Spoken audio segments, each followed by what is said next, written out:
La Nouvelle-Zélande, eux, ils mettent le paquet, hein. Alors, je vais vous lire le texte parce que franchement, vous allez voir, c'est hallucinant. Là, en termes de dictature, là, on est vraiment à un gros niveau. Donc la Nouvelle-Zélande déclare qu'elle va placer tous les nouveaux infectés par le Covid et les membres de leur famille en quarantaine dans des camps. Le Premier ministre dit que ceux qui refusent le test de dépistage du Covid, ils seront placés. Donc juste le test va devenir obligatoire chez eux et ceux qui le refusent seront placés directement dans les camps. Les autorités néo-zélandaises ont déclaré qu'elles placeraient toutes les nouvelles personnes infectées par le coronavirus et les membres de leur famille proche. Donc ça peut être, à mon avis, même s'ils ne sont pas infectés, leur tort sera d'être juste de la famille proche, dans des camps de mise en quarantaine. Les nouvelles mesures ont été annoncées par le directeur général de la santé, le docteur Ashley Bloomfield, lors d'une conférence de presse hier. Il a déclaré: tous les cas confirmés doivent être gérés dans des installations de quarantaine, ajoutant ajoutant que ce déménagement montrait combien nous sommes sérieux dans notre volonté de limiter tout risque de transmission continue, même en s'isolant, pardon, et en incluant les autres membres de la famille. C'est la suite qui est encore plus inquiétante. Cela s'appliquera à tous les cas et aussi aux membres de la famille proche qui pourraient être en danger. Dans une autre vidéo, la première ministre, pardon, Jacinda Ardern, a clairement indiqué que toute personne se trouvant dans l'installation de quarantaine en refusant de subir un test de dépistage du coronavirus, il serait simplement retenu pendant au moins 14 jours. Alors quand je vous dis la suite qui est inquiétante, c'est ça. Alors, avant cela, là, le nombre de décès. Dans l'Australie voisine, la police a reçu le pouvoir d'entrer dans les maisons sans mandat pour effectuer des contrôles ponctuels de quarantaine. On peut se demander ce qu'il adviendra des Néo-Zélandais qui refusent d'être détenus dans un camp de quarantaine gouvernementale contre leur gré.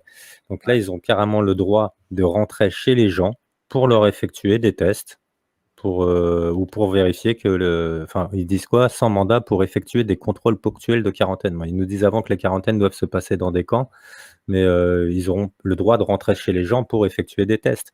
Donc là, au niveau dictature, ils mettent vraiment le paquet en Nouvelle-Zélande, là. Ah oui, ben, c'est pour ça que les Français, il n'y a pas que les Français, hein, mais roupillent particulièrement, quoi. Particulièrement, parce qu'on voit bien que dans un autre côté de la planète, ils sont déjà beaucoup plus avancés qu'en France au niveau de la dictature. Et on voit bien que les peuples ne semblent pas se rebeller beaucoup, quoi.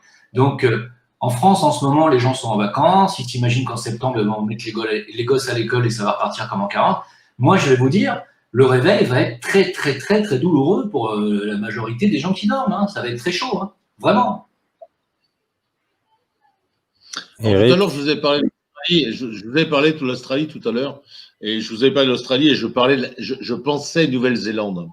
Et ce qu'il y a de fou, c'est que j'ai découvert il y a une quinzaine de jours la personnalité de la première ministre nouvelle-zélandaise, et je l'ai trouvée une femme très sympathique, qui a eu dans certains cas des actions très. Et là, je tombe sur mon cul, quoi. Je me dis, mais attends, c'est complètement fou, quoi. Ils montent des camps. Là. On parle des camps FEMA depuis très longtemps. Ce sont des camps FEMA.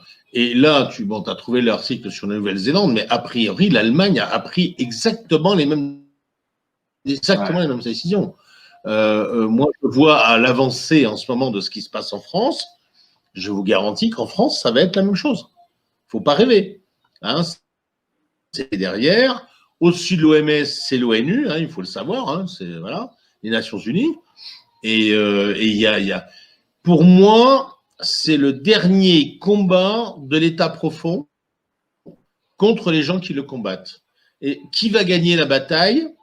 Ils sont en train de prendre des points d'avance.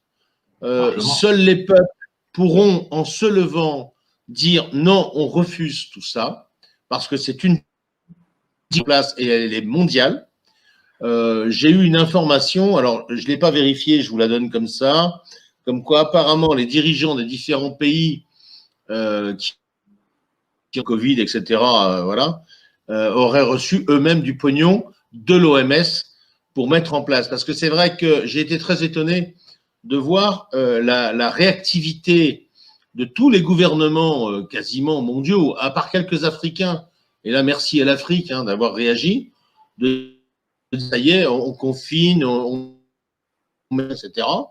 Et apparemment, c'est vraiment un plan mondial.